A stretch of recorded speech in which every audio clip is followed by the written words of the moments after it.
बोलो इसका answer. Option 2।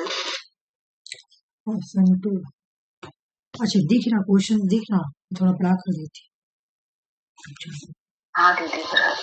नहीं ऑप्शन 2 नहीं होगा, ऑप्शन डी होगा। मैं एक बार पढ़ा देती।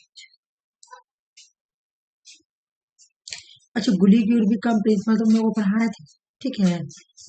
यूर्बी का प्रिंसिपल पढ़ाया था कि इन्होंने 8 प्रिंसिपल कौन कौन सा दिया एक बार देख।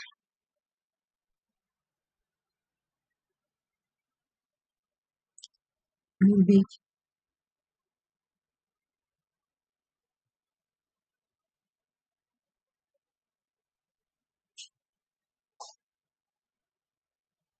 यूर्बी बोलते हैं कि एक ऑर्गेनाइजेशन में 8 प्रिंसिपल होने चाहिए।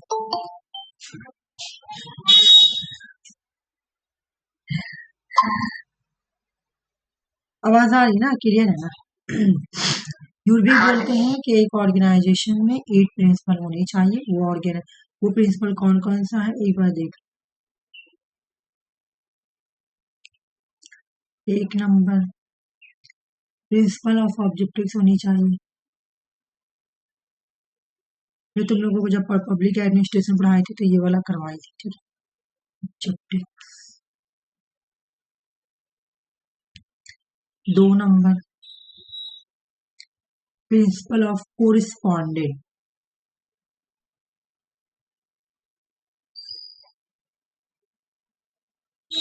3 नंबर ये यूनिट का है, ऑब्जेक्टिव कोरिस्पॉन्डेंट, ठीक है।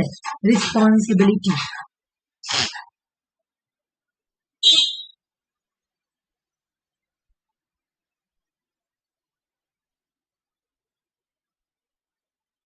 4 number scalar principal.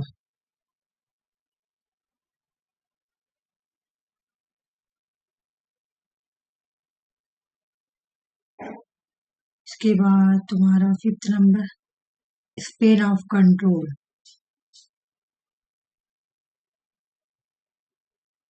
6 number principle of organisation.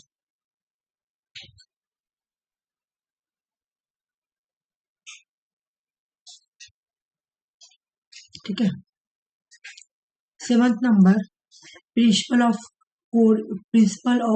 Coordination, ठीक है। Principle of coordination. उसके बाद प्रिंसिपल ऑफ डेफिनेशन। नहीं प्रिंसिपल क्या हुआ, प्रिंसिपल ऑफ 1 2 3 4 6 7। एक और जाओ मेरे माइंड से निकल। रिस्पॉन्सिबिलिटी क्या, ऑब्जेक्टिव रिस्पॉन्सिबिलिटी, एक और था मेरे माइंड से पढ़ने तो ऑब्जेक्टिव्स हो गया, प्रिंसिपल ऑफ ऑब्जेक्टिव्स हुआ। इसके बाद हाँ प्रिंसिपल ऑफ ऑब्जेक्टिव स्पेशलाइजेशन। अच्छा एक मिनट, प्रिंसिपल ऑफ एक मुझे अपने से ऑब्जेक्टिव्स हुआ, कोरिस्पॉन्डेंट्स हुआ, 8 है ना, 2 हाँ 8 होनी चाहिए। रुको प्रिंसिपल ऑफ को एक मिनट, और के ये प्रिंसिपल ऑफ ऑब्जेक्टिव्स 1 नंबर। उसके बाद प्रिंसिपल ऑफ कोरिस्पॉन्डेंस 2 नंबर। उसके बाद प्रिंसिपल ऑफ रिस्पॉन्सिबिलिटी स्केलर, ये नहीं है ये गुलिक का, यूर्बिक का नहीं है, गुलिक का स्केलर प्रिंसिपल। यहाँ पे हो जाएगा principle of authority. Principle of authority और एक और होगा ना, एक नंबर। हाँ principle of authority span of control. Span of control के बाद span of principle of organisation. एक बार मुझे फिर से दिखने दो तो, मेरे माइंड से निकल रहा, ऑब्जेक्टिव्स कोरिस्पॉन्डेंट, रिस्पॉन्सिबिलिटी ठीक है, ऑथोरिटी ठीक है, ये भी स्पेन ऑफ कंट्रोल ये भी ठीक है, सब हो गया। हाँ इस पे हाँ प्रिंसिपल ऑफ डिफिनेशन हो गया, प्रिंसिपल ऑफ डिफिनेशन।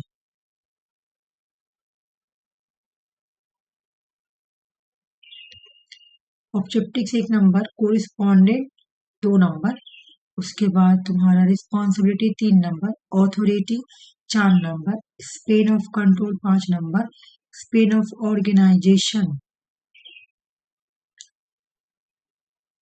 कोऑर्डिनेशन हुआ, ऑब्जेक्टिव्स हुआ, स्पेशलाइजेशन होगा organisation.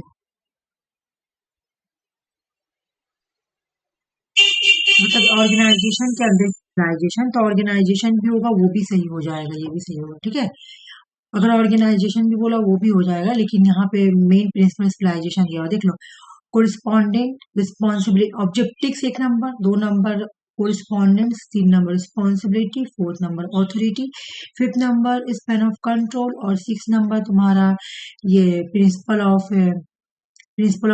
Specialisation, principle of coordination, principle of definition. एक बार तुम लोग देख लो, गो थ्रू कर लो। मतलब objectives, correspondent, responsibility, authority, span of control, specialisation, coordination और प्रिंसिपल ऑफ डेफिनेशन, ये 8 प्रिंसिपल होते हैं एक ऑर्गेनाइजेशन के अंदर अकॉर्डिंग टू यूविक। यूविक बोलते हैं एक ऑर्गेनाइजेशन में 8 प्रिंसिपल होते हैं, objectives, correspondence, responsibility, authority, span of control, specialisation, coordination, principle of definition, ठीक है। ये आप एक बार देख लो। तो चलो इसके बाद नेक्स्ट क्वेश्चन सॉल्व करो 42 नंबर। ये तो पढ़ाया हुआ क्वेश्चन तो आराम से सॉल्व हो जाना चाहिए। ऑप्शन 2 बोलो आरसी।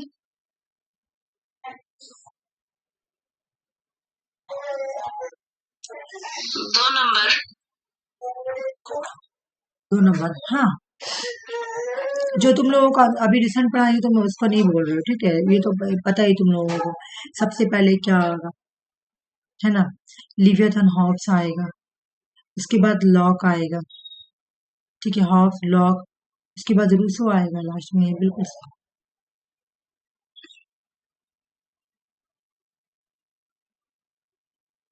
ये वाला हेगेल के दिन पढ़ाए, सॉरी मैं आंसर बोल रही हूँ, बट बनाओ खुद से बताओ।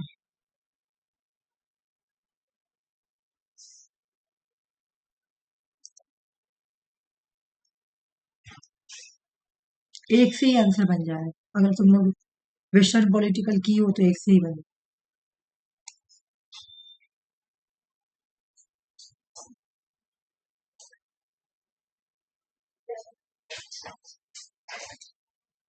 ऑप्शन नंबर 4 बोलो लक्ष्मी। ऑप्शन 4 हाँ ये वाला तुमसे पढ़ाई थी ना, बोल के ये कि पेपर 1 पेपर 2 दोनों में आता है, what is the real and real is rational. Real क्या है, sorry rational is the real and rational is, rational is the real and real is the rational, है ना, ये पढ़ाई थी। तो बी का तुम्हारा 2 हो जाएगा, बी का 2 एक ही जगह ये। और उसके बाद man and women do not need political right and order, they have may govern but order they not be please govern. चलो इसमें तुम लोग थोड़ा कॉन्फ्यूजन होगी, पर बी में तो नहीं होना चाहिए, ठीक है। तो ए का 1 हो गया तुम्हारा मैकडोनल्ड, और बी का तुम्हारा सब सब ऐसे दिया हुआ है। तिलक के बारे में बता दो, 44 नंबर क्वेश्चन। ऑप्शन 3 अच्छा बोलो तुम सुषमा, पढ़ाया हुआ ये भी। आरसी क्या बोली आरसी? 3 नंबर हाँ ठीक है, तुम्हारा आंसर आ गया। सुषमा को बताने दो, सुषमा बोली सॉरी, लक्ष्मी को बताने दो।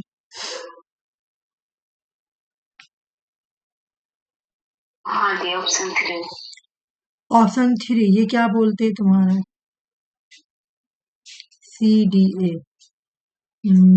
स्वराज का मतलब क्या है? स्वराज का मतलब है तुम्हारा it was the life centred other depend, ये हटा दो ना, ये सी हटा दो खाली, सी हटाओगे तो आंसर बन जाएगा ऑप्शन सी, क्योंकि स्वराज का मतलब होता है सेल्फ रूल, यहाँ पे बोला दूसरे पे डिपेंड करना, ठीक है, इसलिए आंसर सी नंबर गलत हुआ। स्वराज का मतलब होता है सेल्फ रूल, मैं तुम लोगों को पढ़ाई हूँ, स्वराज का मतलब सेल्फ रूल, और यहाँ पे क्या बोल रहा है, यहाँ पे बोल रहा है कि दूसरे पे डिपेंड करना, सी नंबर ऑप्शन में, तो हटा दो भाई, स्वराज का मतलब ही होता है सेल्फ रूल, ठीक है, यहाँ बोला अदर पे डिपेंड करो, इसलिए ये गलत हो गया। 45 बताओ, मैस्लो की हायरार्की थ्योरी पढ़ाई हूँ तुम लोगों को, क्रोनोलॉजिकल ऑर्डर करना है, पढ़ाया हुआ है। 2 नंबर। चलो आरसी का तो आ गया, लक्ष्मी बोलो।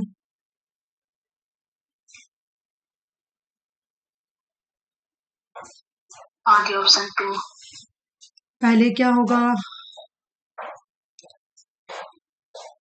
ऐसे तो आंसर सही है, और फिर भी बता देती हूँ, है ना, लिख नहीं रही हूँ, ऐसे बता देती हूँ, है ना। ए ई मतलब पहले हो जाएगा फिजियोलॉजिकल नीड, फिर हो जाएगा सेफ्टी नीड, उसके बाद हो जाएगा बिलोंगिंग नीड्स, उसके बाद एस्टिमेट लास्ट में सेल्फ एक्चुअलाइजेशन नीड। पढ़ाया हुआ इसलिए मैं इसको ये नहीं कर रही हूँ ज्यादा, ये भी पढ़ाया हुआ तो ज्यादा मैं इसको डिस्कस नहीं करूंगी। जयप्रकाश नारायण, क्योंकि रिसेंटली पढ़ाई हूँ, कौन सा जयप्रकाश नारायण से रिलेटेड नहीं, ठीक है ना, कौन सा जयप्रकाश नारायण, ऑप्शन 1 बोल रही, तुम बोलो। ऑप्शन 1 गणेश पुस्तक किसका है, तुम्हारा तिलक का है ना। उसके पार्लियामेंट ऑफ रिलीजन्स किसका है तुम्हारा, ये क्या नाम, देखो विवेकानंदा, हाँ, तो भाई बिल्कुल बी सी डी नहीं है, और ए जो है टोटल डिविजन ये जेपी का है, तो हो गया आंसर, इसमें भी समझाने की जरूरत नहीं है। गांधी जी का मैं पढ़ाई थी, गांधी जी के अकॉर्डिंग एंड सब्सिडेंट्स का मतलब क्या है, देख लो कौन सा आंसर है। Option 4 number. बोलो लक्ष्मी। ऑप्शन 4 बिल्कुल एकदम बिल्कुल इजी क्वेश्चन, हम सर्च से नहीं सॉल्व करेंगे, ऊपर जाएगा। 48 नंबर क्वेश्चन का बताओ। नरेंद्र मोदी। देख लो, बोलो मनमोहन सिंह। ठीक है, देखती हूँ, बता दो तुम, यानी लक्ष्मी तो रिवीजन नहीं की हो, रिवीजन करो लक्ष्मी, प्रॉब्लम हो जाएगा, मैं पकड़ ली ना कि तुम रिवीजन नहीं की हो। देखो नरेंद्र मोदी तो आएंगे नहीं वाले में, ठीक है, चलो मैं एक बार यहाँ पे दिखा देती हूँ। एक होता है लुक ईस्ट, लुक का मतलब क्या होता है, देखना, तो वो हो गया look east, look east policy,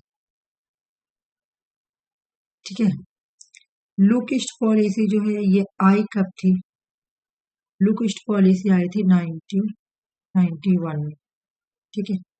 prime minister कौन थे, पीएम कौन थे, तो पीएम थे तुम्हारे Narasimha Rao,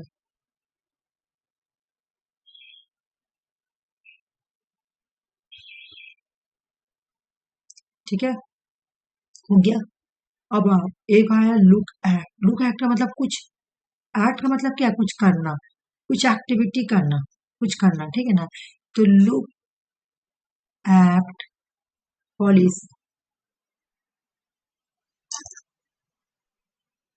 look east policy और लुक एक्ट पॉलिसी, ठीक है।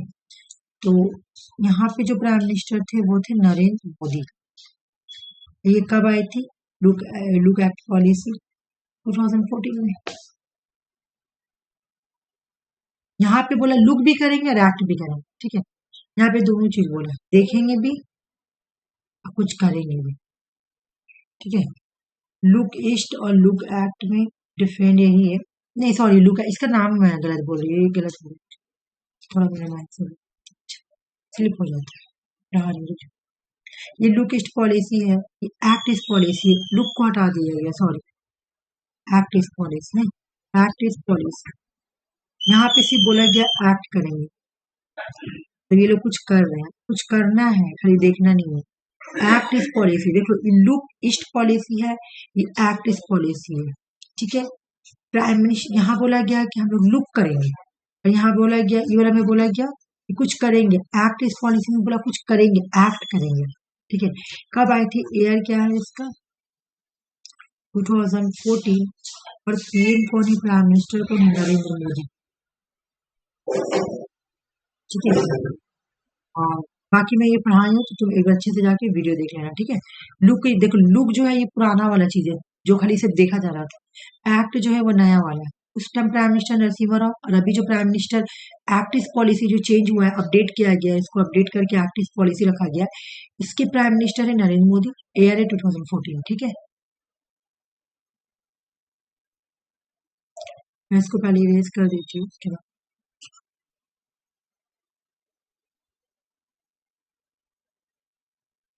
चलो क्वेश्चन नंबर 49 सॉल्व करो।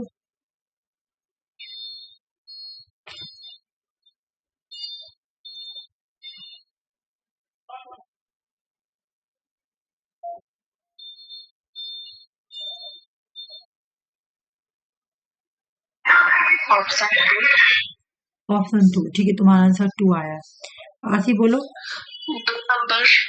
ये क्या बोला गया यहाँ पे, क्या 6 से 14 साल के है ना, बच्चों को एजुकेशन दिया जाएगा। इसलिए ये वाला डी गलत हो गया, तुम्हारा ए बी सी से हो गया, ठीक है।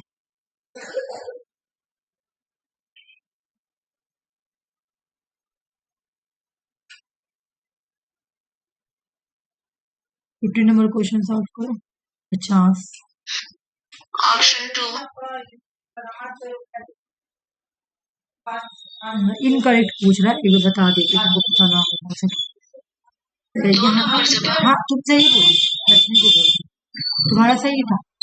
बोले इसमें से कौन सा करेक्ट है, क्या महाराष्ट्र में विदर्भ और मराठा को लेकर ये सेपरेशन होता है कि अलग हो जाना चाहिए, तो ये बात सही है, महाराष्ट्र में ये बात चलता है। सामने भी एडमिनिस्ट्रेटिव ट्राइबल एरिया स्टेट में ये चलता है, ठीक है। और मणिपुर में भी चलता है तुम्हारा हिल एरिया स्टेट को लेकर, ये सब प्रॉब्लम चलता है। बट तेलंगाना में ये रायलसीमा रीजन वगैरह ऐसा कुछ बात है ही नहीं है। तेलंगाना में तुम्हारा लैंग्वेज को लेकर, इन सब को लेकर सेपरेशन होता है, ठीक है। तो इस वजह से ऑप्शन बी जो है तुम्हारा गलत। कल ये क्वेश्चन आया, उस दिन भी क्वेश्चन से गलत है। ऑप्शन 1 ये 2 बार क्वेश्चन आया, इससे पहले तुम्हारा फरवरी में भी क्वेश्चन, हाँ नैन्सी सूमेकर, वहां पे पता क्वेश्चन कैसे था, क्वेश्चन ऐसे था जो तुम्हारा मैं ये फरवरी वाले में क्वेश्चन में था। क्वेश्चन था कि इनमें से कौन सा नैन्सी सूमेकर ने क्लोनियलिज्म को एक्सप्लेन नहीं किया है, ऐसे था क्वेश्चन में कि नैन्सी सूमेकर जो है 12 स्टेप्स के क्लोनियलिज्म को एक्सप्लेन करते हैं और इसमें से कौन सा नहीं है। तो ये जो क्वेश्चंस दिया था ना, वही क्वेश्चंस को यहाँ पे डायरेक्ट रख दिया है।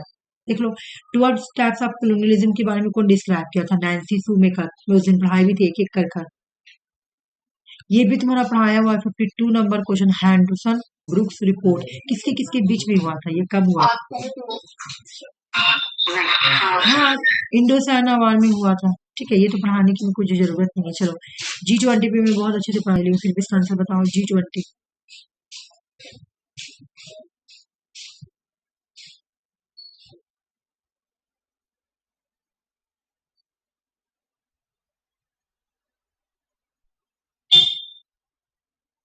ऑप्शन 2 ऑप्शन 2 बोलो, लक्ष्मी में बताओ। देखो G20 में, ये तो 2023 का क्वेश्चन है तुम्हारा, 2023 का क्वेश्चन, ठीक है। पहले मैं उसके अकॉर्डिंग बता देती हूँ, उसके बाद अभी प्रेजेंट वाला बताऊंगी, ठीक है। जब 2023 में क्वेश्चन आया था तो मैं तुम लोगों को हमेशा, यानी तुम लोग यानी लक्ष्मी तुम रिवीजन नहीं कर रही हो, मैं हमेशा बोलती हूँ अगर पूछे कि टोटल मेंबर कितना है तो आंसर तुम्हारा होगा 90 प्लस, अगर अभी पूछे 2 यूनियन ऐसे होगा। 90 कंट्री है G20 में, और 2 एक अफ्रीका यूनियन है और एक यूरोपियन यूनियन है ना। इस तरह से G20 में मेंबर है। और उस टाइम जब आया था तो उस टाइम ऐसे था 90 कंट्रीज और एक यूरोपियन यूनियन, तब 20 हुआ। यहाँ पे क्या बोला, it has 20 सॉवरिंग nation only say member, इसमें 20 सॉवरिंग नेशन स्टेट है नहीं, सिर्फ 19 है ना, एक तो यूरोपियन यूनियन है। G20 में तुम्हारा 19 कंट्रीज मेंबर है। मैं इसी तरह से पढ़ाई हूँ क्लास में कि 19 कंट्रीज है और 2 यूनियन है, एक अफ्रीकन यूनियन और एक हो गया यूरोपियन यूनियन। ठीक है। तो इस वजह से ये तुम्हारा कंट्री पूछ रहा, नेशन बोल रहा है, इस वजह से ये गलत है। यहाँ देखो क्या बोला, G20 में 20 लीडिंग इकोनॉमिक वर्ल्ड के हैं। हाँ, लीडिंग इकोनॉमिक तो यूरोपियन यूनियन भी आएगा, लीडिंग इकोनॉमिक, ठीक है, जो इकोनॉमिक को, जो वर्ल्ड के इकोनॉमिक को संभाल रहे हैं, ये तुम बोल सकती हो। अब अगर अभी ये पूछे कि 21 लीडिंग वर्ल्ड का इकोनॉमिक है तो वो सही होगा, लेकिन अगर ये बोले कि 21 नेशन है इसके मेंबर, तो वो गलत हो जाएगा। क्यों? नेशन तो तुम्हारा सिर्फ 19 ही है, और लीडिंग इकोनॉमिक कौन संभाल के रखा है G20 का? 21, ठीक है। तो ये जो तुम्हारा ये वाला सही है, क्योंकि यहाँ पे तो 20 लीडिंग इकोनॉमिक, यहाँ पे कंट्री मेंशन नहीं किया है, यहाँ पे बोला गया है कि G20 में 20 लीडिंग इकोनॉमिक है वर्ल्ड के। हाँ, यूरोपियन यूनियन में भी इकोनॉमिक में इंपॉर्टेंट रोल प्ले करता है, सारे जो 19 कंट्रीज है वो भी इंपॉर्टेंट रोल प्ले कर रहे थे, वो तो जोड़ के 19 में होंगे, कंट्री के तो बारे नहीं पूरा जा रहा। G20 ऑपरेट कर, G20 क्या है? इनफॉर्मल, मैं पढ़ाई हूँ, G20 इनफॉर्मल है। क्यों? इसका जो डायलॉग होता है वो फाइनेंस मिनिस्टर, सेंट्रल बैंक के हेड ऑफ द गवर्नर, एक मिनट, ये तो हटा दो, ये तो आगे तो भी, हाँ बिल्कुल सी सही है, इनफॉर्मल है, फाइनेंस मिनिस्टर, सेंट्रल, ये सब बातें ठीक है। ये रिप्रेजेंट करता है, ये इमर्जिंग एक न्यू इंस्टीट्यूशनल वाला ऑर्डर है। हाँ, ये तो अभी न्यू इंस्टीट्यूशनल वाला ऑर्डर है, तो बाकी सब सही है, सिर्फ तुम एक ही हटा देते ना, ए, तुम्हारा आंसर बन जाता बी, ठीक है। चलो ये पढ़ा, ये बताओ 54 का बताओ।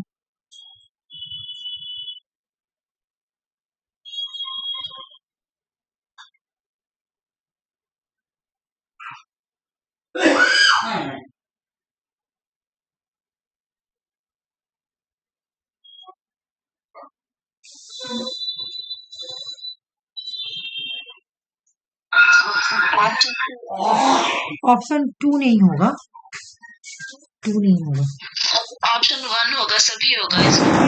सेंटेंस रहता तो नहीं होता, यहाँ सस्पेंड द सेंटेंस लिखा हुआ है ना, इस वजह।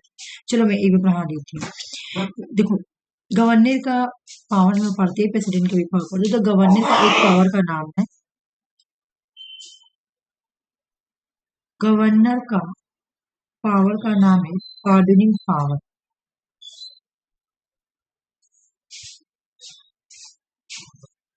पार्डनिंग पावर जो है ये कौन सा आर्टिकल के अंदर आती है?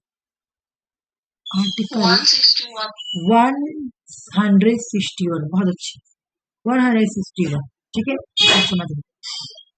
पार्डन का मतलब होता है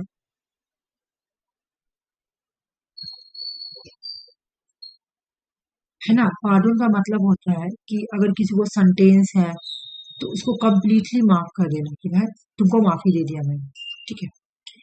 एक होता है तुम्हारा कम्यूट, ठीक है, एक होता है कम्यूट,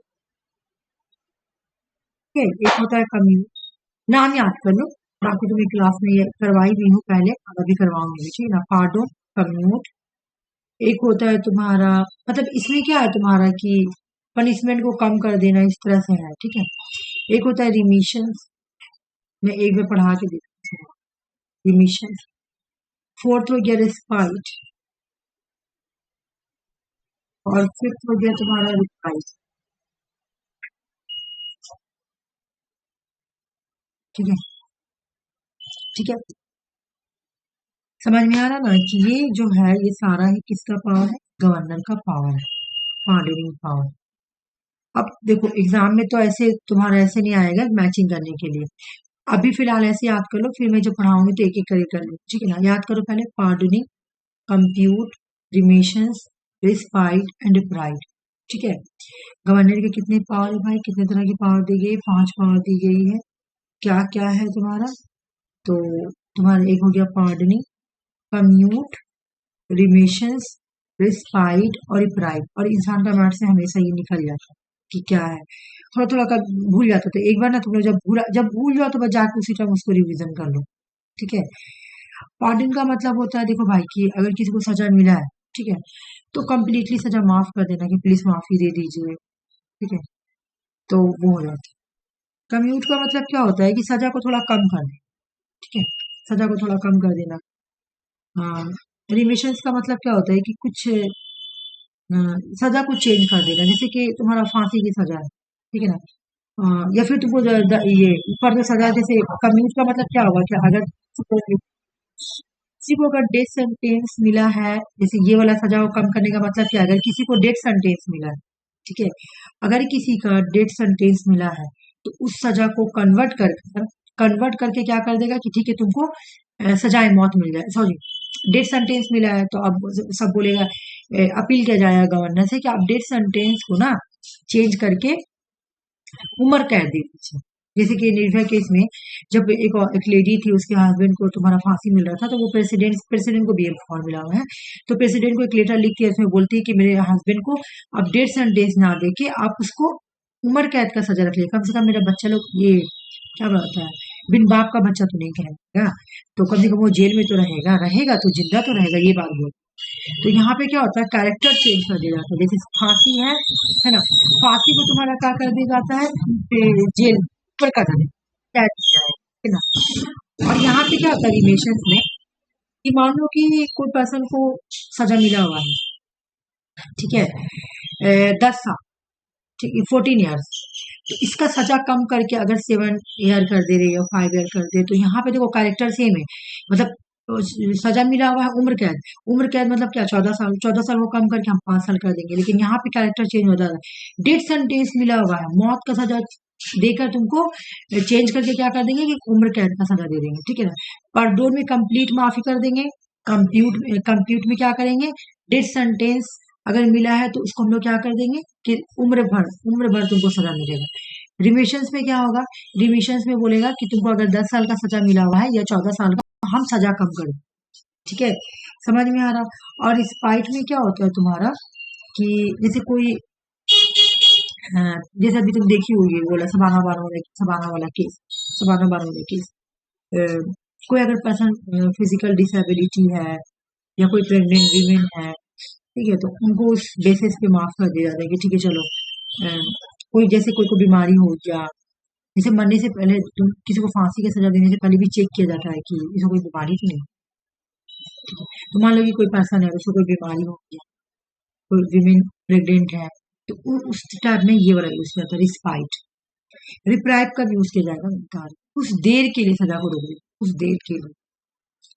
रिप्राइव का मतलब होता है कि जैसे कि कुछ देर के लिए माफी कर देना, टेम्पोररी पीरियड के लिए रोक देना, ठीक है। जैसे ये तुम इसमें देखी हो जवान मूवी में, कि जब दीपिका को फांसी मिलने जाता है तो वो गिर जाती तो पता चलता वो प्रेग्नेंट, तो उसको रोक देते कुछ दिन के लिए, रुक जाने के लिए, ठीक है। यहाँ पे टेम्पोररी पीरियड के लिए रोक दिया जाता है, ठीक है।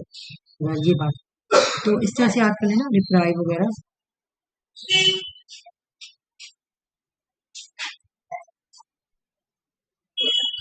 यहाँ पे इसलिए माफ कर दिया जा सकता है कि हो सके फिजिकल डिसेबिलिटी की वजह से, लेकिन यहाँ पर कुछ देर के लिए अगर कोई प्रॉब्लम है तो कुछ देर के लिए फांसी रुक जाएगी इस तरह, ठीक है। तो देख लो क्या सारा ही है ना इसमें। सस्पेंडेड द सेंटेंस, अच्छा पार्डन में आएगा सस्पेंडेड द सेंटेंस, ये आएगा इसमें। अगर डेथ सेंटेंस यहाँ लिखा होगा तो गलत होगा, डेथ सेंटेंस सिर्फ प्रेसिडेंट को लिखा हुआ है, ठीक है। ये सजा को माफ कर सकता है, सेंटेंस को माफ कर सकता है, ठीक है, कम्यूट कर सकता है, रिमिशंस कर सकता है, पार्डन दे सकता है, ठीक है ना, बट ये नहीं कर सकता ग्रांड पार्डन। पार्डन का मतलब कंप्लीट, पार्डन का मतलब कंप्लीट सेंटेंस को माफ कर देना, ये दोनों एक दूसरे के साथ ही मिला हो, तो इस वजह से ABCD इसका आंसर हो गया। क्वेश्चन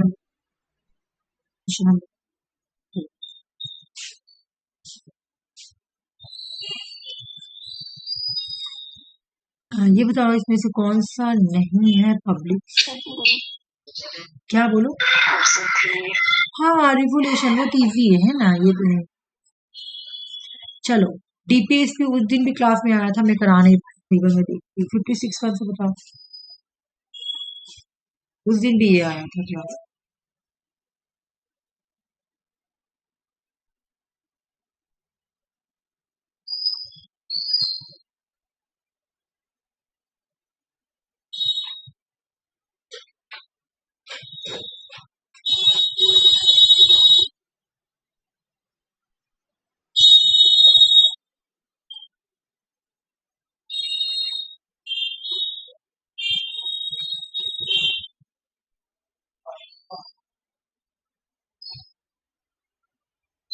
हाँ क्या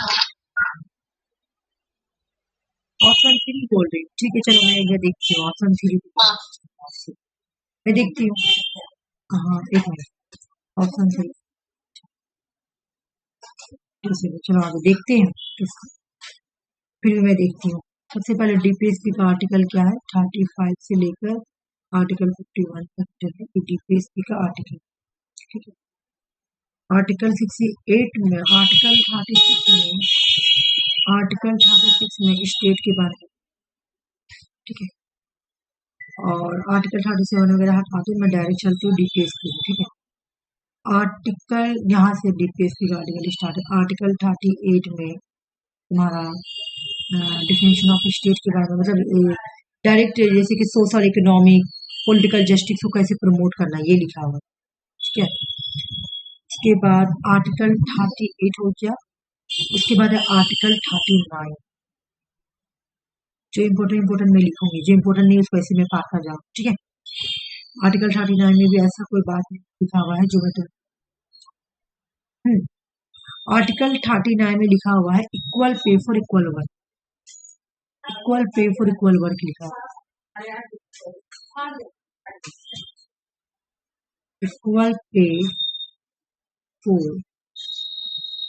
equal pay for women and man, मतलब मैन और विमेन को, और भी चीज इसमें लिखा हुआ है लेकिन मेन पॉइंट उठा के लिख रही है, ठीक है।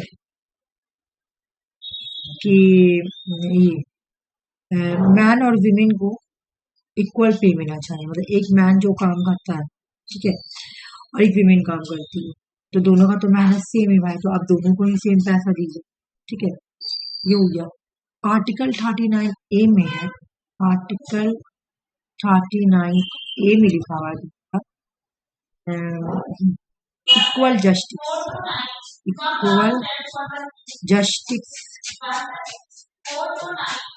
And free legal add. जो मैं आर्टिकल लिखा रही हूँ याद करना है, इसे आर्टिकल 39 याद करना है, equal pay for man and women 39, ठीक है। दूसरा हो गया तुम्हारा कि equal justice and legal free add, article 40 आएगा यहाँ, इसके बाद आर्टिकल 40, ठीक है। 40, आर्टिकल 40 में तुम्हारा क्या लिखा हुआ है, ऑर्गेनाइज ऑफ विलेज पंचायत, ठीक है। आर्टिकल 40 सबसे पहले आया है, ठीक है। बाकी जितना तुम्हारा है ना, रुक जाओ मैं और दिखा रहा हूँ, ये हो गया तुम्हारा ए, तो जैसे तुम ए को यहाँ पे रखोगे तुम्हारा आंसर, ठीक है।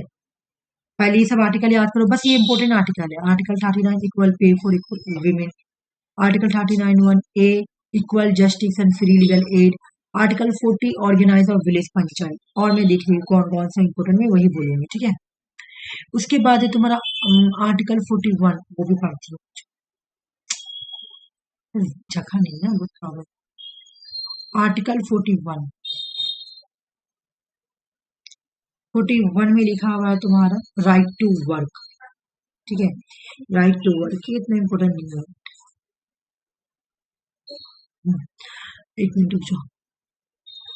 ये तो हो गया तुम्हारा sequel legal of right to provide the just conditions, right to secure right to work, नहीं ये तुम्हारा 51 सिक्योर राइट टू वर्क। अच्छा, आर्टिकल 41 में बोला गया है right to work,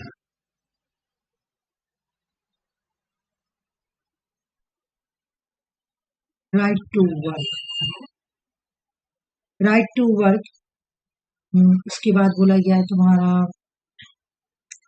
right to work, बोला गया है आर्टिकल 1 कंडीशन। आर्टिकल 40 में बोला गया है कि ह्यूमन कंडीशन, जैसे जब लोग काम करे तो उनको अच्छा जस्ट,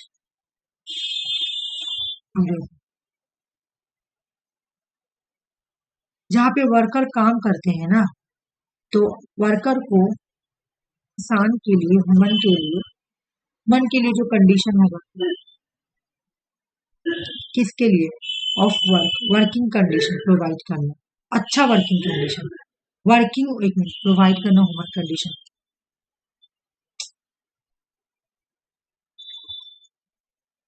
मैं पूरा लिख दे रही हूँ, इसमें लिखा हुआ है provision, provision for just and human condition, human condition of work.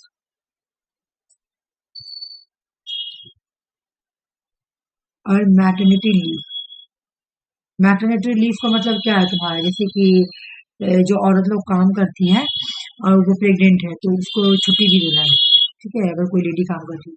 43 में लिखा गया है लीविंग वेज, कितना काम करता था ये देना। मैंने सुषमा लोग को जब क्लास करा रही थी ना टीचिंग वाला, तो मैं उन लोगों को से भी इम्पोर्टेंट ही करवाई थी, ठीक है, वो बहुत अच्छे से कराई थी। यहाँ पे तो हो नहीं पा रहा उतना अच्छा से। एक बार देखती हूँ। राइट टू वर्क हो गया तुम्हारा B, right to work 41, human condition वो देखो टू मेक प्रोविजन है ना, टू मेक प्रोविजन ये हो गया 43, 43 ये हो गया, नहीं 43 नहीं 42, सॉरी 42, ये वाला हो गया तुम्हारा 42, सिक्योर लिविंग वेज ये हो गया 43, पूरा एक ये से आया पूरा 40, 41, 42, 43, ठीक है। देख लो 40 में लिखा हुआ to organise village panchayat, to secure the right to work, to to make provision for just and human condition, जो कि मैं अभी लिखी थी यहाँ पे, तो जो दिखा रही हूँ ये वाला provision for just and human condition of, है ना, ऑफ वर्कर, ऑफ वर्क, ठीक है। और 43 में मैं क्या लिखी थी? 43 में मैं लिखी थी लिविंग वेज, वर्किंग पैटर्निटी, तो तुम्हारा हो गया, तो लिविंग वेज हो गया, कहाँ गया है? Right to work to make,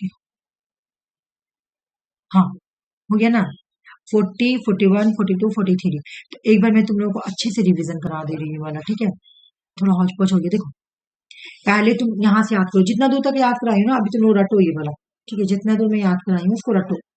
पहला में तुम्हारा लिखा गया है आर्टिकल 39 में, तो देखो आर्टिकल 30 में मैं यहाँ से करवाती हूँ, ठीक है, कहाँ लिखना पेज में जाता ना, एक बार खाली छोटा छोटा शॉर्ट शॉर्ट लिख देती हूँ। आर्टिकल 30 में लिखा गया है कि प्रमोट करना, क्या प्रमोट करना? वेलफेयर स्टेट को प्रमोट करना, welfare, welfare of the people, यानी लोगों के लिए अच्छे काम करना। आर्टिकल 39 में लिखा गया है इक्वल पे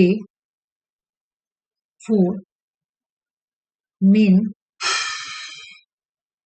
एंड वुमेन, ठीक है, ठीक है। उसके बाद आर्टिकल 40 में लिखा गया है ऑर्गेनाइज ऑफ विलेज पंचायत, ठीक है। उसके बाद 41 में लिखा गया है right to work,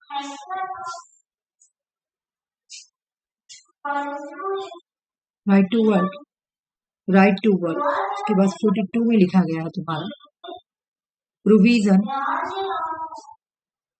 provision, provision for just, just and human, human condition of work, work के लिए तुमको जस्ट और अच्छा, मतलब बोला कि तुमको जस्ट एंड अच्छा कंडीशन प्रोवाइड करना पड़ेगा वुमन के लिए, ठीक है, काम करने के लिए। 43, 43 में बोला गया है तुम्हारा लिविंग वेज, ठीक है, लिविंग वेज जो कि ठीक है। और आर्टिकल 43 ए, आर्टिकल 43 ए में बोला गया है पार्टिसिपेशन, पार्टिसिपेशन ऑफ वर्कर, ये भी याद करना, पार्टिसिपेशन ऑफ वर्कर के बारे में किसमें बोला गया है? 43 ए। मैं जितना बोली हूँ ना इतना कम से कम तुम लोग याद कर लो, फिर नेक्स्ट क्वेश्चन आएगा तो मैं वहां इसके बात करवाऊँ, ठीक है ना। 43 बी, 43 बी में बोला गया है हमारा कोऑपरेटिव, मैं शॉर्ट में लिख रही हूँ, कोऑपरेटिव सोसाइटीज के बारे में। लास्ट 44 तक मैं कराऊंगी, ठीक है। 44 में बोला गया है uniform civil code, uniform civil code देख लो, ठीक है। अच्छा 45 भी कर लो क्योंकि बस हो जाएगा फिर ऐसे। फ्री एंड कंपल्सरी एजुकेशन, ठीक है। बच्चों को 6 से 14 ईयर के बच्चे को फ्री एंड कंपल्सरी एजुकेशन देना, फ्री एंड कंपल्सरी एजुकेशन वाला, ठीक है। तो भाई तुम लोग इसको रिवीजन कर लेना, ठीक है। बाकी और भी करवाऊंगी, इतना सा नहीं कि बहुत सारा है, तुम लोग को ये करना है, ठीक है। 38 में वेलफेयर के बारे में बोला गया, equal pay 39, 40 village organise, right to work 41, human condition 42, living wage 43, participation of worker 43A, 43B में cooperative society, 44 uniform civil code और 45 6 से 14 साल के बच्चे को एजुकेशन देना है, ठीक है। चलो आ जाओ, चलो मैं ये भी करवाई हूँ। 58 क्वेश्चन नंबर सॉल्व करो, एक मिनट रुक जाओ, ये 57 हुआ नहीं, सॉरी, पहले 57 नंबर क्वेश्चन सॉल्व करो। ऑप्शन 3 बोलो। हाँ ऑप्शन 3, ये तो मैं पढ़ाई थी ना। और बाकी जितना है तुम्हारा ये सब तुम्हारा ये है पंचायत राज वाला, तो ऑप्शन 3 होगा, ठीक है। चलो ये करो। 58 में पढ़ाई हूँ कि Morris John fall available evening gym. अच्छा इसका ऑप्शन यहाँ चला गया, सॉरी रुको तो मुझे चूज द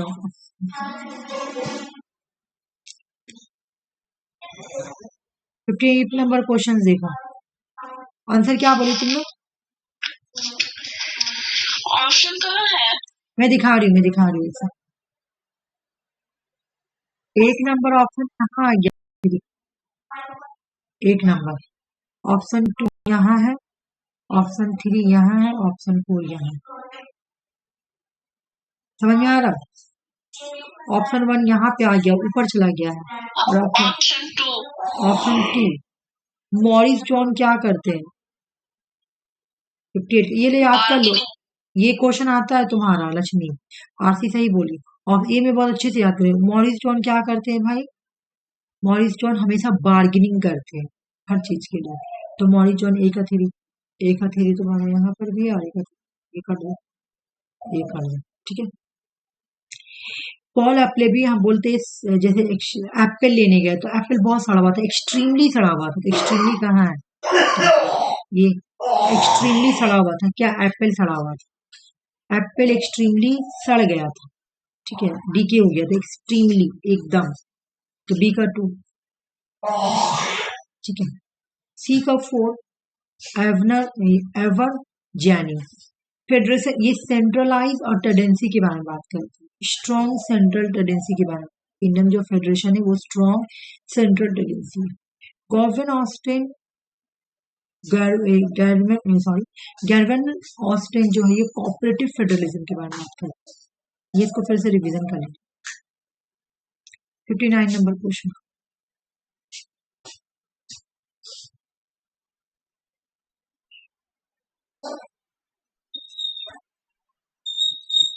ऑप्शन 1 बोलो। ऑप्शन 1, हाँ बिल्कुल, ऑप्शन 1 ही होगा तुम्हारा 59 का। Social action and social reform both have a narrative ends. दो सोशल एक्शन और सोशल रिफॉर्म का अगर तुम एंड देखोगे तो नेरेटिव एंड है। सोशल मतलब नेरेटिव एंड का मतलब क्या, वैल्यू ये सब है ना। Social reform is only one field of the social action. Social reform जो है वो एक सोशल एक्शन ही है। इंसान अगर कोई ऐसा सोचेगा कि मैं किसी का सोशल करूँ, मैं सोशलाइज करूँ, तो उसको सोशल रिफॉर्म, सोशलाइज करने के लिए तुमको कोई भी सोशलाइज करने के लिए मतलब क्या, मैं सोसाइटी में लोगों का भला करना चाहता हूँ, अच्छा करना चाहता हूँ, तो उसके लिए मुझे सोशल रिफॉर्म करना पड़ेगा। जैसे कि जो तुम्हारा सोसाइटी में जिसकी वजह से लोग प्रॉब्लम में, इस चीज को हटाना पड़ेगा, है ना। जैसे तुम देखी होगी पहले में क्या था, सती था, ठीक है। तो सती क्या था, ये एक इविल था, है ना, एक इविल था। तो लोगों ने सोचा कि मुझे सोसाइटी में अच्छा लाना है, तब सोशल कुछ समाजी सोशल रिफॉर्म करना है ना। तो उनके लिए कुछ एक्शन करना पड़ेगा, तो उसके लिए लोगों को ये लड़ाई करना पड़ेगा। ठीक है। तो इसका सोशल एक्शन का जो काम होता है वाइडर होता है। सोशल एक्शन तो बहुत करना पड़ेगा। सोशल रिफॉर्म इन्होंने बोला कि ठीक है हम करेंगे, सोसाइटी में मैं सत्ती को हटाऊंगा।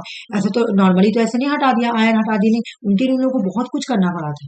ये बात भी बिल्कुल सही है कि वाइडर है बहुत ज्यादा, इसका एक्शन बहुत, इसका जो स्कोप है बहुत बड़ा है, बिल्कुल सही है।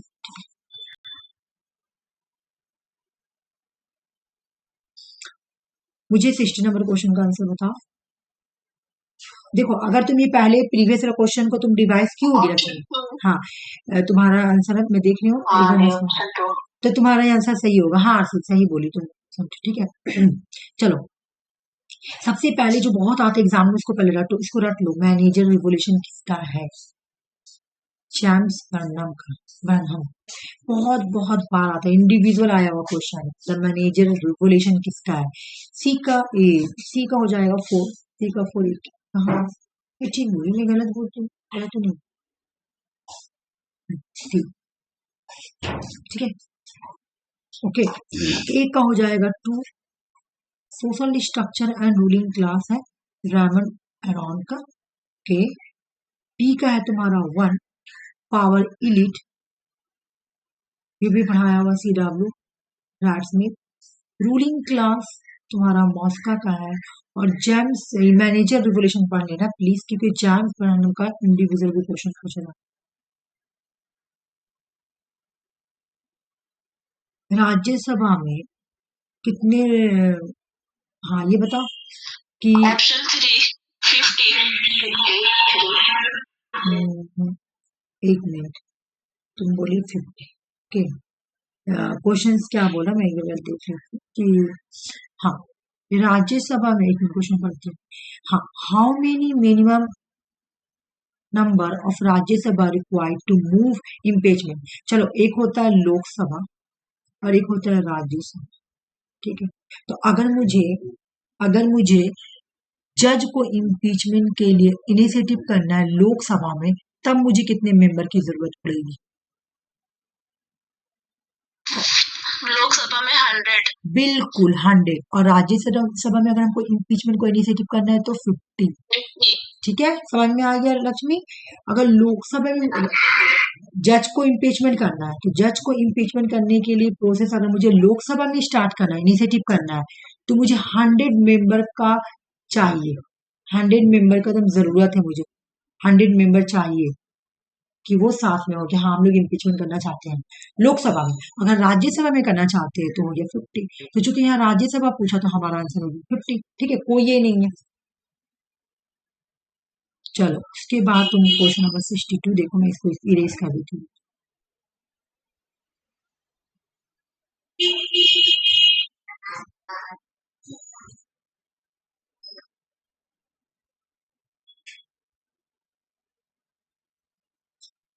क्वेश्चन नंबर 62 को सॉल्व करो तुम। ऑप्शन 1। ओके बोलो। अच्छा ये मैं बता देती हूँ, ये नहीं होगा, ठीक है। हाँ ऑप्शन 1 सही है बिल्कुल। ए होगा पहले बहरीन, उसके बाद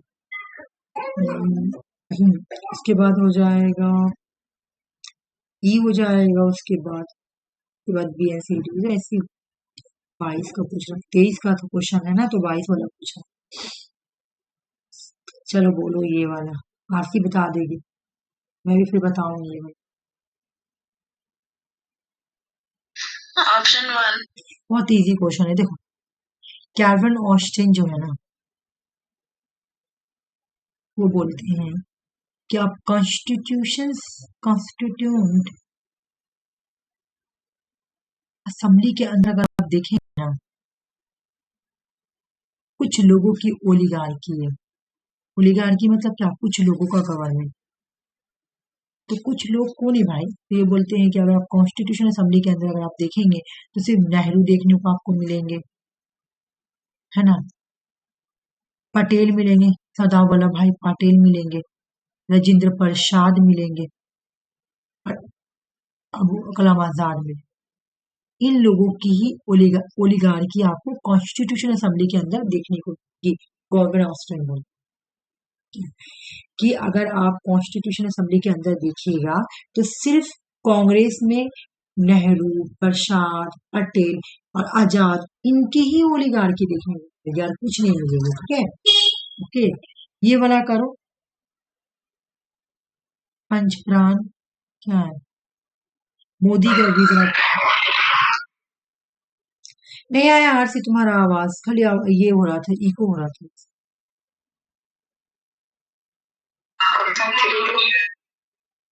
क्या हुआ? B and D option 3। B और डी। अच्छा सुषमा बोलो, ये लक्ष्मी बोलो। ऑप्शन 3, इसके बारे में कुछ जानती हो तुम लोग?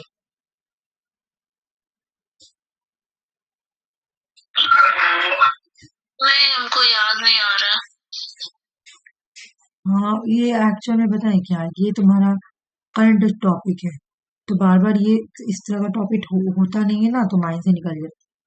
ठीक है मैंने, चलो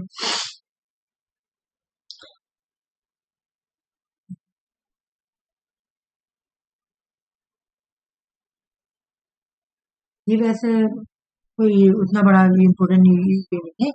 बी और डी बोली ना, बी मतलब क्या हो गया, तो goal of development India, India का डेवलपमेंट, और डी का unity and sense of duty. हाँ ठीक है, बी और डी आंसर ठीक है। 63 का बी और डी ठीक है। नहीं नहीं नहीं, सॉरी, तुम गलत बोली यार सी। एक बार मुझे पढ़ने दो, तुम सी नंबर बोली ना। नहीं सी ठीक ठीक है ठीक है ठीक है। Development of goal of development in India बिल्कुल सही, और तुम्हारा डी हो गया unity and sense of duty, बिल्कुल सही, ये मोदी। ठीक, देखो Nalanda college of Buddhist study Canada में किसने फाउंड किया है? ऑप्शन 2। हाँ, सुमंडा एच जी सुंगनसारी। देखो मेरे प्रोनाउंसिएशन इधर उधर होगा तो समझ जाना, ठीक है। बी नंबर है।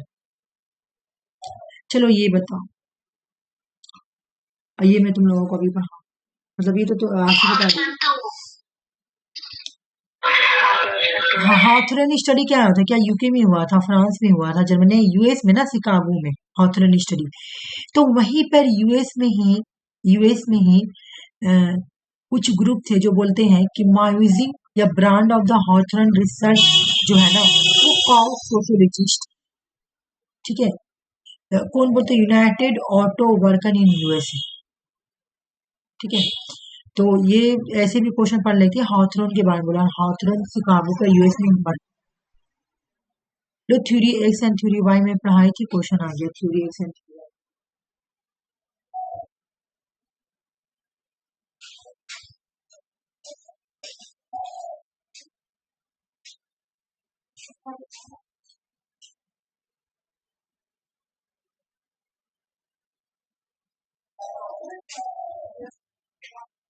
The assumption of the theory Y is the integrations of behavior is the, option 1।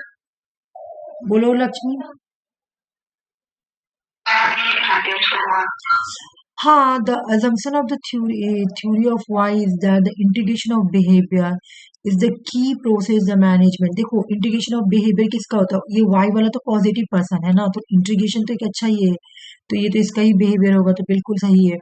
क्योंकि Y का जो रिजल्ट होता है conductive for the member of the achieve, बोले इनका इनका जो बिहेवियर है ना Y वाला का, वाई जो है ना वो बहुत ही इंटीग्रेशन बिहेवियर का है, क्योंकि ये अपने गोल को अचीव करता है, इसके जो मेंबर हो तो अपने गोल को अचीव करता है ना, एफर्ट करता है, सक्सेस करता है, तो दोनों एक दूसरे से मैच खा रहा है, ए हो। जॉन वॉक इसमें से कौन सा उसमें representative, the role of representative according to the John Walk, इसमें से उन्होंने कहाँ कहाँ इंपोर्टेंट रोल किया थे, रोल के बारे में बताया। 68 नंबर का ऑप्शन 1। रिवोल्यूशनरी रोल के बारे में तो नहीं बताएंगे, वो बोलेंगे trustee duty role, facilitator neutral role, district state और कंट्री रोल, है ना। लेकिन रिवोल्यूशनरी रोल के बारे में तो एबीसी हो गया आंसर। ठीक है, ऊपर क्यों नहीं हो रहा, चलो अभी तुम लोगों को ये सब करो,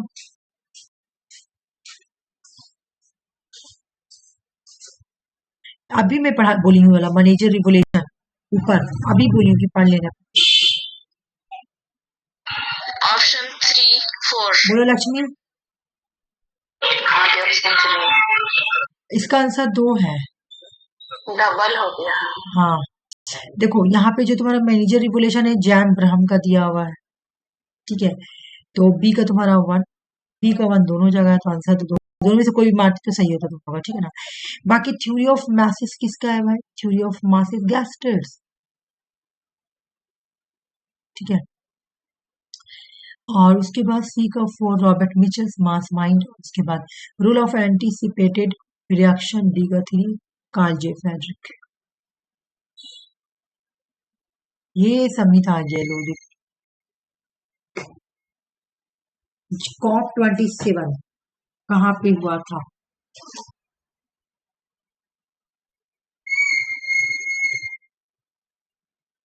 ऑप्शन 3। ओके, बोलने दो लक्ष्मी को।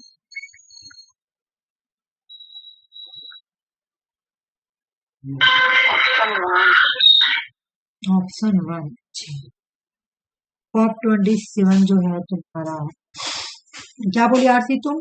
ऑप्शन ए बोली 3 बोले 3 और 3 नंबर लक्ष्मी क्या बोली? 1 1 ही होगा।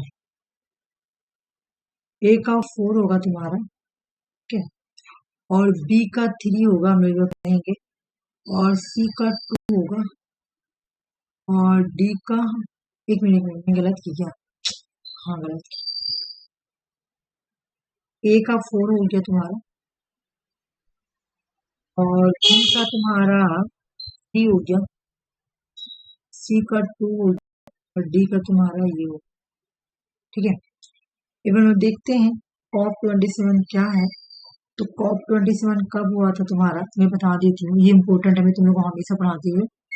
COP2022 में हुआ था COP27, ठीक है। COP27 कब हुआ था? 2022 में। ऐसा COP27 कहाँ पे हुआ था? इजिप्ट में हुआ था। इजिप्ट में हुआ था, कौन सा इलाका में? शर्म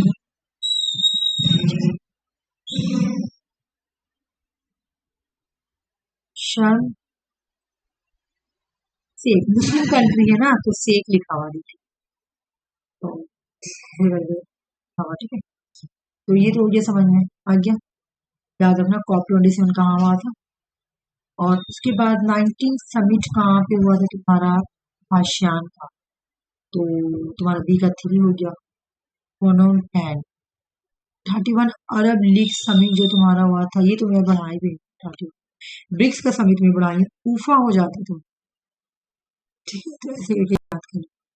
COP27 2022 में इजिप्ट के सम इल शेख में हुआ था, ठीक है। जल्दी से मुझे ये इसका आंसर बता दो 21 का।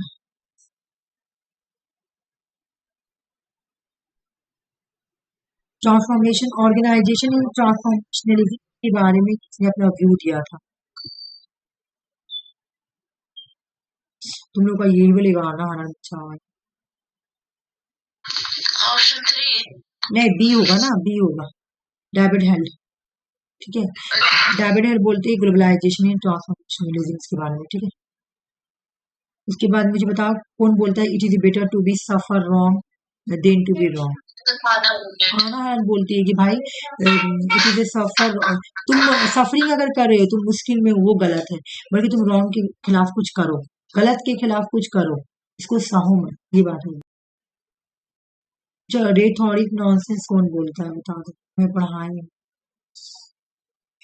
मे बी लक्ष्मी को प्रॉब्लम हो। हाँ, देखो लक्ष्मी, नेचुरल राइट को क्रिटिसाइज करते हैं जेरमी बेंथम, ये बोल के कि जो ये जो नेचुरल राइट है, ये ना रैथोरिकल नॉनसेंस, ठीक है। कौन? जेरमी बेंथम, रट लो इसको। कौन क्रिटिसाइज करता है नेचुरल राइट को, ये बोल के कि ये रैथोरिक नॉनसेंस है, तो वही जेरमी बेंथम, ठीक है। और वो लीगल राइट्स को फिर सपोर्ट करता। International day for universal access of information celebrate international day for universal, 28 option 1। हाँ 28 सितंबर को, हाँ बिल्कुल हाँ। ब्रेक डाउन ऑफ मॉडर्नाइजेशन करवाई हूँ कॉम्परेटिव में, जल्दी से बता दो। Break down, inserted option 1। हाँ पढ़ाई थी ना कॉम्परेटिव में, ये तो गलत नहीं होना चाहिए, ठीक है? जल्दी से बता दो। अकाउंटेबिलिटी एंड कंट्रोल, ये तो बहुत अच्छा सा सवाल है। Which of the flowing the correct regarding,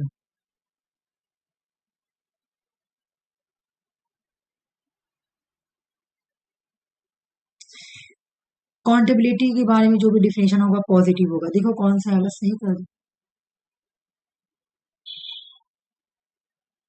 मैं बताऊं तो तुम्हें बताओगे,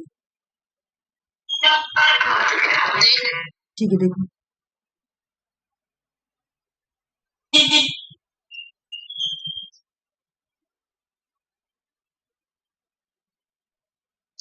चार नंबर। हाँ बिल्कुल, एबीसीडी सारा ही सही है, देख लो। अकाउंटेबिलिटी मतलब क्या भाई, हार बोला कि लीगल, हायरार्की, लोकल, सब रिस्पॉन्सिबिलिटी, देखो। एथिकल और नॉर्मेटिव कॉनोटेशन, सब एक्सप्लिसिट इम्प्लिसिट सारा ही पॉजिटिव वर्ड है। ये हो गया तुम्हारा अकाउंटेबिलिटी। इसका सारा का डिप बता दो। ऑप्शन 2। 75 का ऑप्शन 2 बोलो। ये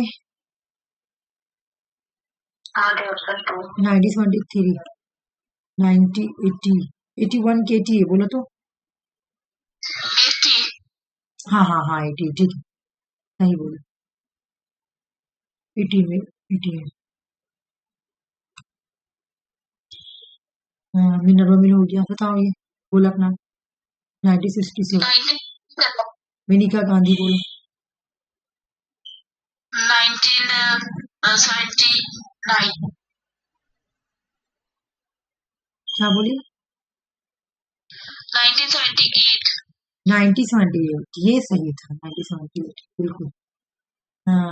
हाँ बिल्कुल, तो बैठा लो। पहले तुम्हारा सी हो जाएगा, उसके बाद ए हो जाएगा, फिर डी, फिर बी, बिल्कुल सही। ठीक है, तो लक्ष्मी याद कर लेना तुम, ठीक है? जो एग्जाम में आए उसको रट लो। जैसे केशवानंदा भारती केस, मिनरवा मिल, गोलकनाथ और मेनिका गांधी। क्वेश्चन से फिर रिवीजन करो, ठीक है? कल उस दिन भी क्वेश्चन आया था तुम्हारा राहुल मुखर्जी का, है ना? उस दिन भी क्वेश्चन था राहुल मुखर्जी का, देखो तो ये क्या बोल रहा है। उस दिन भी क्वेश्चन था राहुल मुखर्जी का, डिफिनेशन था, नीचे आंसर दिया था। देखिए एक फरवरी का जून का क्वेश्चन में क्या चेंज है, कुछ कुछ मिला हुआ है। उस दिन राहुल मुखर्जी का क्वेश्चन ऑप्शन में था, राहुल मुखर्जी, और डिफिनेशन ऊपर था। आज राहुल मुखर्जी क्वेश्चन में और डिफिनेशन नीचे, देख लो।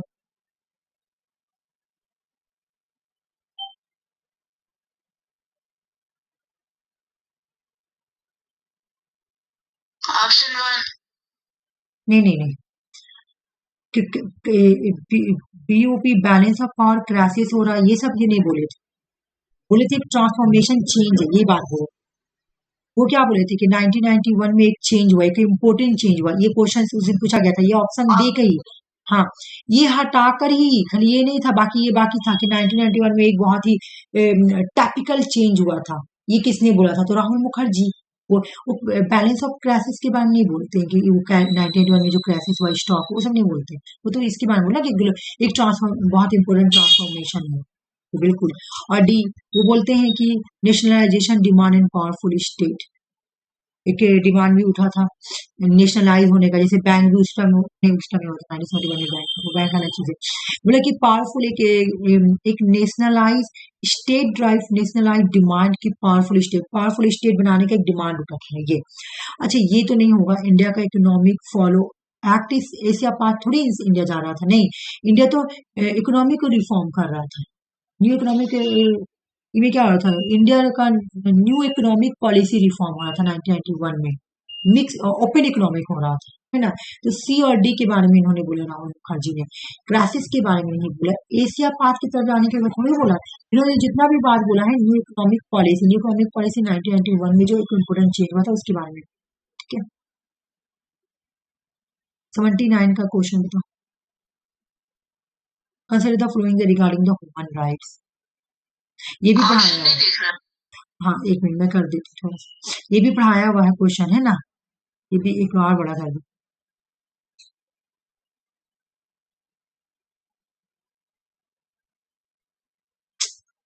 छोटा हो जाएगा ना। लो दी।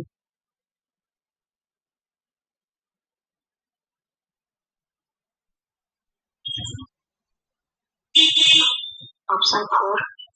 ठीक है, एक मिनट और बोलने दो, मैं बोल रही हूँ।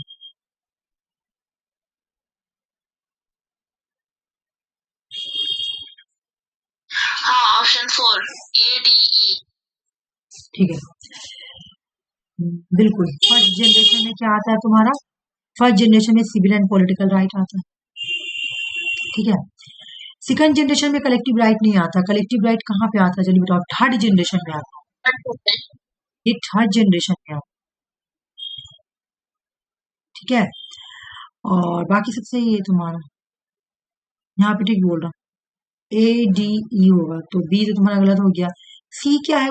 थर्ड नहीं, पॉलिटिकल राइट्स कितने, कौन सा जनरेशन में, जल्दी से बता दो। फर्स्ट जनरेशन, ये फर्स्ट जनरेशन का राइट। मैं एक बार लिख देती हूँ जनरेशन। तुम लोगों दोनों का सही हुआ ना? मैं इसको डिस्कस करूं कि ना करूं, बताओ पहले। हाँ, दोनों का सही हुआ है ना, दोनों का ही सही हुआ। तो समझ में आ गया कि सेकंड जनरेशन में कलेक्टिव राइट नहीं आएगा, ये थर्ड जनरेशन में आएगा, और पॉलिटिकल राइट फर्स्ट जनरेशन का, इसलिए गलत है, ठीक है। चलो आ जाओ, दोनों का ही सही हुआ तो समझाने रही। हाँ, ये किसने बोला? पॉलिटिक्स ऑफ, हाँ, साइंस ऑफ पॉलिटिक्स। हाँ, हॉब्स बोलते हैं। ऑप्शन 4। हाँ, हॉब्स उस दिन पढ़ा है। ओपन स्काई कब स्टार्ट हुआ था इंडिया और यूएस के बीच में? 2005। पढ़ाया हुआ इंडियन फॉरेन पॉलिसी में, है ना, 2005। मैं ना यहीं तक अब आज क्लास है, ठीक है। बस 9 क्वेश्चन बचा हुआ है, तो तुम्हारा मैं ये अभी उस दिन 40 क्वेश्चन की करवाई थी, है ना। 40 क्वेश्चन हुआ था उस दिन, और आज हुआ तुम्हारा 41, यानी 81 क्वेश्चन कंप्लीट हो गया। इसमें सिर्फ 9 क्वेश्चन है, यानी कल मैं दूसरा 2022 का क्वेश्चन स्टार्ट कर दूंगी, नहीं इसका सिकन शिफ्ट का, ठीक है। इसका सिकन शिफ्ट भी मैं 2 दिन में